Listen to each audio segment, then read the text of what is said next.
So I kept watching, and then it got to the bit where they talked about Jesus, and my stomach started flipping, like flipping, and I was like, what is going on? But something again said, open it. And I opened this Bible, this little Bible, and this love that I felt was so powerful and so perfect.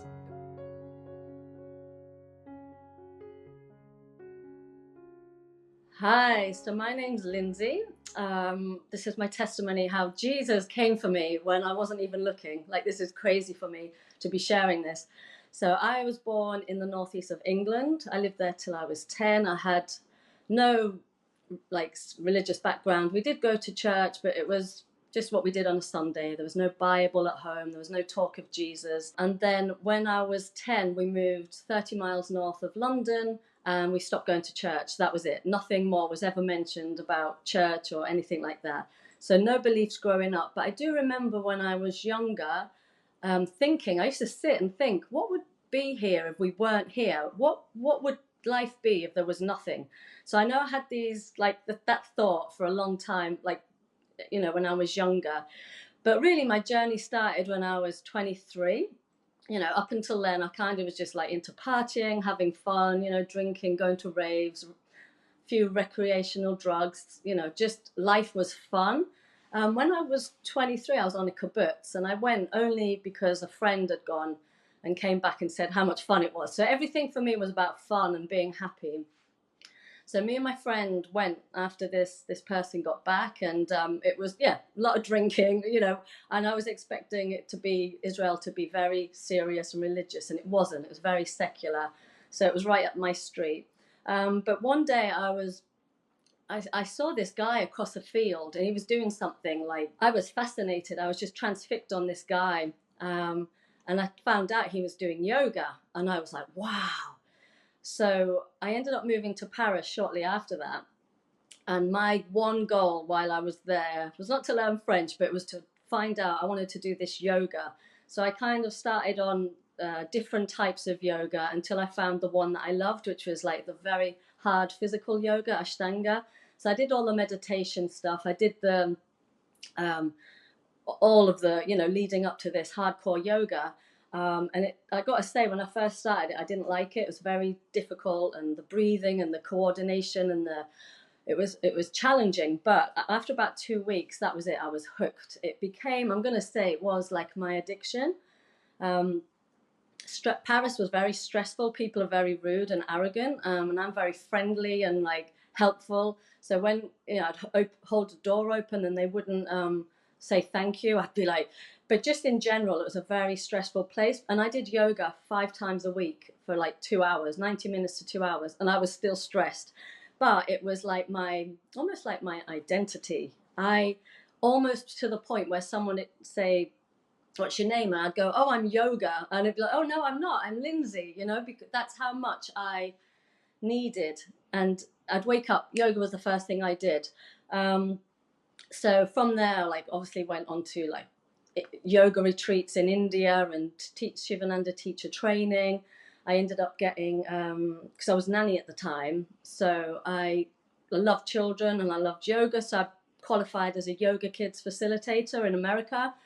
Absolutely loved it. I thought I'd found my calling, yoga and children. And, I felt really good with yoga. I felt very strong, very fit, very healthy.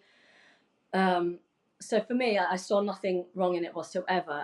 Really loved it. And obviously then from yoga studios, you get into Reiki. They advertise Reiki. So you do, 1 and 2, you start doing it for friends. I started doing it on myself.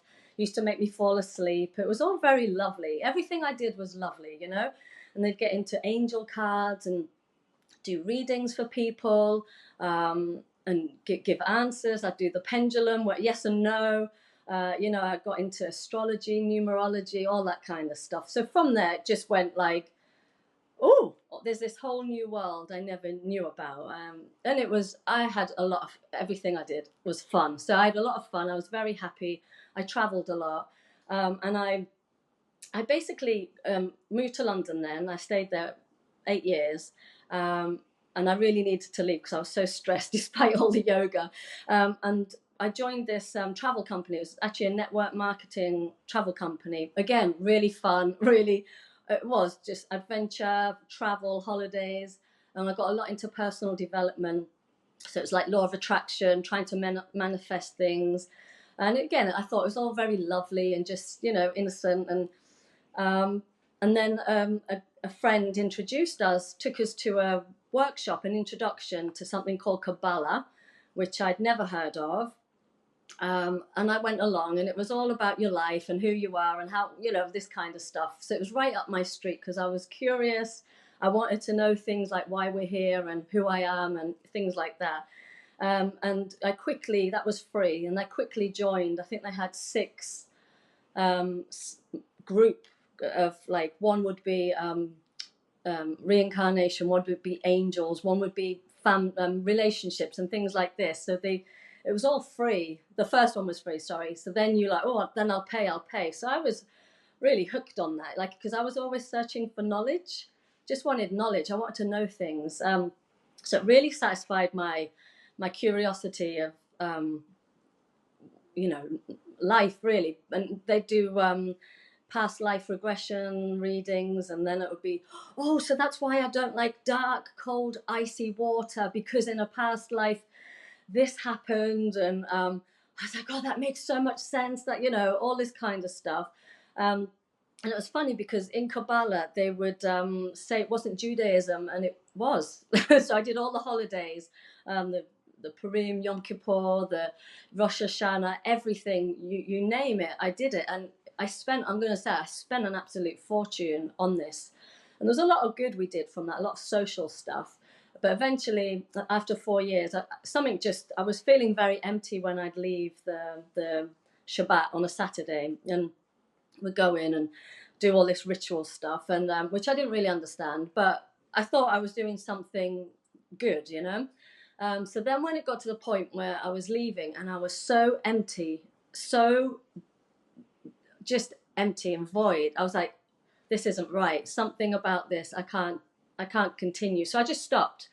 I just stopped. I think I went on holiday and I missed one of the big holidays, and then I just didn't go back. So I then got into shamanism. So I think it was I was very health orientated. I think I was getting some health, I don't know what it was now, thing that I'd go to. And she said, you're not here for this, you need ayahuasca. And I was like, what's ayahuasca? So she sent me off to Essex to this lady who did ayahuasca, and I was nervous, but I used to be like, I'll try anything once, as long as it's not like dangerous or morally clearly wrong, I'll go for anything, just I'm curious. I did the shamanism for I don't know, a year or so, year and a half. Again, very expensive. A session could be like £200, including travel to get there. And you just like get beaten with bushes and brooms, and then you'd get answers. You'd ask answers to they call it Mother Earth? Yeah, Mother Earth it was. And I didn't ask questions. They put serpents in my spine, and I'd just wake up and go, oh, yeah, that's great, thank you. Like, no clue what any of it meant whatsoever. When I was in Paris, I was doing blueprints, a yoga retreat in south of France, and this guy came along doing a talk on blueprints, these blueprint things. And of course, I'm like, I'll go along. And I did it, and it was fascinating because it was all about who you are. So it's like your life is like a wheel, and in the middle is the spiritual hub, and that makes 50% up of like who you are. So I was like a curious person, like a knowledge seeker, it was true. And then you've got you're like, like the spokes of the bike. You had 7 of those, and there was like a relationship area, which would change if you got married or lived with someone. Then you had like physical health, mental health. You had, what else did you have? You had career, dharma, which is your social standing, things like that. And so I got really into that. Between this and yoga, this is it. This is absolutely, I found it. This is what I'm here for. And I would do blueprints for people. And when I got my own done, I was like, I wish I'd known this years ago. This is fascinating. If I'd only known this was me, I wouldn't have thought cared about what that person thought or done this. It was so enlightening. That's the only word for it. So I started doing this as like a side business, and it was my aim basically in life to do yoga for children, and to do these blueprints. And then it was when I got into shamanism that the whole group obviously wanted answers, and I would do like an exchange. I get a free ceremony, I'll do your blueprint or something like that. Then it was, oh, my husband wants it, oh, this. And then just as it was about to really take off, because there'd always been like something stopping things taking off, even with the yoga. I was like, oh, it's going to take 2 years to really get this up and running. What if I don't want to stay in London? Oh, I was always like unsure of everything, never grounded really. So I was like, this is it. My life's about to take off. I was so excited. And then lockdown happened and it was like, oh, we're not going anywhere. I was still doing blueprints because obviously it was just like a online thing, I could record it and send it to them, and I loved it. So I was continuing to do it, but then with the whole like COVID thing, because I was very health obsessed. That was in my blueprint. Your life focus is health. When this COVID happened, for a few weeks I was like, oh my gosh, what's going on? This is like so bizarre. I've never seen anything like this before. It's like out of a movie. So I was pretty frightened for a few weeks. But then I went, wait a minute, this isn't adding up. And I started researching what was going on. And I remember getting a call from a friend, and she started telling me about all this like Hollywood elite stuff and demons and nasty stuff. And I was like, what? It blew my mind. And I remember calling another friend going, my friend's just told me this. Have you ever heard of it? She goes, oh, yeah, my husband told me about it, blah, blah, blah. I didn't believe him. And now it's completely true. And so then I was like, I have to find out like what this is, because of my, I'm curious. I need to know what it is. So I went researching, and then I found, it's the first time I'd ever been on YouTube. And I found Satan. And in, say, Kabbalah or yoga, I was taught that it's the ego. There's nothing dangerous about Satan. It's so innocent. Just work on your inner darkness, and all will be good in the world, and basically, if I ever saw something I didn't like, I'd just look the other way. Satan really, really, really existed. I traumatized is the word. Absolutely traumatized. And I spent 6 weeks where I'd wake up in bed, all this sea air, all this exercise, and I'd go, this is, and then it would be like, oh, like someone just stabbed me in the heart. It went on for 6 weeks. I was crying all the time. I was just a mess. My mum was worried because I was staying with her, and she kept going, stop doing this. And I was like, Mum, but you can't unknow what you've seen or what you've heard. This is like, there's no going back. I can't just pretend these evil things in the world don't happen. So it was absolutely the most traumatic experience for me to find out, because my life had always been everything's lovely and everything's happy and everything's fun. And if it isn't, I just look the other way and it's all good. It was just all very lovely and innocent. And then obviously I was researching on YouTube, and then this series popped up called The History of Religion. So considering I was spiritual, not religious, I was like, why am I watching this? And why is it even on my algorithm? I was like, this is bizarre. And it was basically an animated series of the Bible from the beginning to the end. And it was cute because they'd go, here I am, and they were all on the knee, and it was just like a cartoon. So it was quite engaging. And then I didn't understand anything. It was like Nimrod, Babylon, but it was kind of all flying over my head, like I've heard the word, but I've got no clue what that is. And I was like, I don't know why I'm watching this, but something kept telling me, keep watching, like a gut feeling just kept saying, keep watching. So I kept watching, and then it got to the bit where they talked about Jesus, and my stomach started flipping, like flipping, and I was like, what is going on? It got to the point where I was looking down my top, expecting to see my belly move. It was so weird. And I looked, and there was nothing. It was just my belly, and I was like, oh. And this happened. This was a few days, and then I eventually message my friend. It was a Monday morning. I messaged my friend on Facebook Messenger, and she was the crazy Christian because she talked about Jesus. She was like, and I basically was messaging her. It was a Monday morning around 9 o'clock in the morning, and I said to her, like, this has happened. I'm watching this thing. My belly's flipping. It's freaking me out. I don't know what to do. And she said to me, do you have a Bible? And I went, a Bible? And this was like typing, not audio. And in my head, I was going, what's she on about? A Bible? And I went, don't know. Like, I was really off. Asked your mum. So I remember shouting up to my mum. She was upstairs, and I was going, Mum, do we have a Bible? And then she shouted down, which must have been really weird for her since I was into all this weird stuff, And she said, well, if we have one, it's in the dresser. So I opened up the dresser and I found one that my nana had given me when I must have been about 7 with my name on it. And I picked it up, was holding it like it was a filthy, stinky nappy. And I threw it on the side. And I actually was so disgusted. I spat on my fingers and I was wiping them on my clothes. It felt like a violation. And I just put in, got one. And then she went, have you opened it? Well, I went mental at the phone. Obviously she didn't hear me. It was all through, Messenger. And I was swearing. I was cursing. I'm so glad my mum didn't come down because I've never swore in front of my mum. And I was just going, who she think that Bible? And it was literally, but something again said, open it. And I opened this Bible, this little Bible, and I opened it. I don't even know what page it was on. I wish I knew. And this love jumped in me, so powerful. It was like, I've never experienced anything like it in my life. And I've had amazing relationships, amazing boyfriend. They've wanted to marry me. They've loved me like I've never loved anyone like you. Like I wasn't deprived of love. But this love that I felt was so powerful and so perfect.